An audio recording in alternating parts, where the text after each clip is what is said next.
Dobar dan, pičkava materina. Ako ste se probudili bez volje, čestitam. To znači da ste mentalno zdravi i još uvijek živi. A ako ste se probudili sretni, bez brige, proći će. Ma nemoj.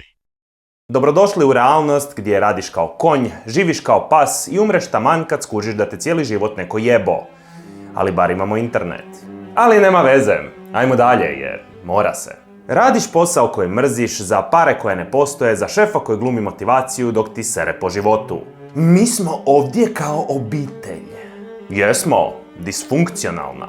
Obitelj u kojoj svi mrze jedni druge, ali nitko nema dovoljno para da ode. Kažu, radi ono što voliš i nećeš raditi niti jedan dan u svom životu. Laž. Radit ćeš, samo ćeš mrziti ono što voliš. Radimo 8 sati dnevno, plus prekovremeno, plus može li ovo brže, plus ovo je hitno, plus gdje se vidiš za 5 godina. Iskreno, vidim se kao leš. U Hrvatskoj ne živimo, mi preživljavamo. Ne pitaš više kako si, nego jesi živ.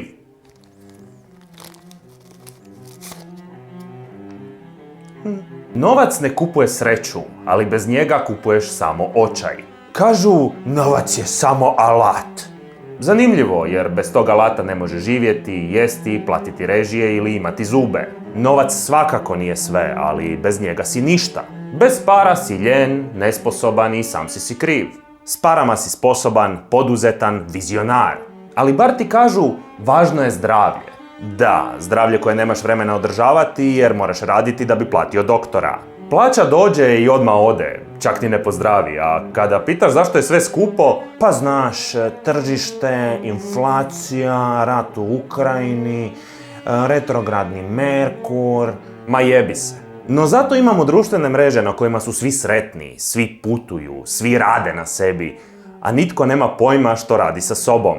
Imamo more, guzice, citate o uspjehu i kredit do 2050. Svi su sretni, putuju i žive punim plućima.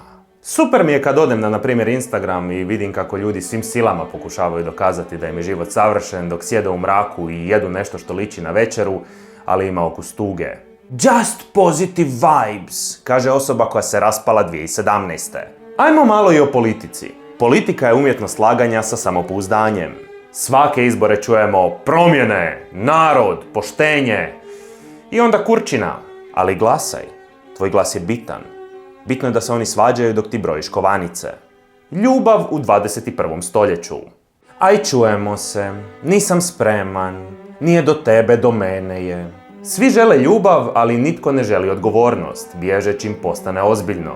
Svi žele pažnju, ali bježe od bliskosti. Ako pokažeš emocije, previše si i naporan si. Ako ih nemaš, hladan si.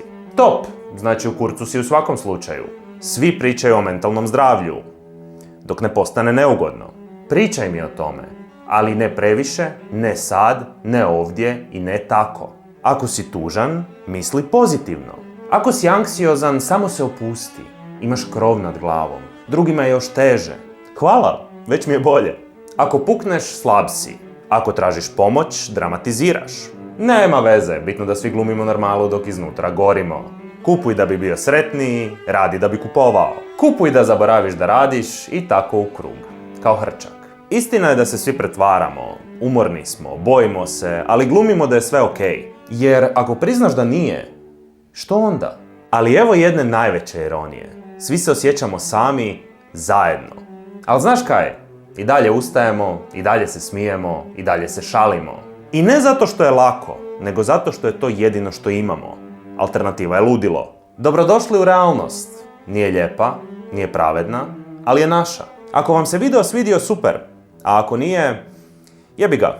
Isto je ko život. Budite mi dobri, lijepi, pametni, šarmantni kao i uvijek. I vidimo se uskoro, ako nas inflacija ne ubije do tada.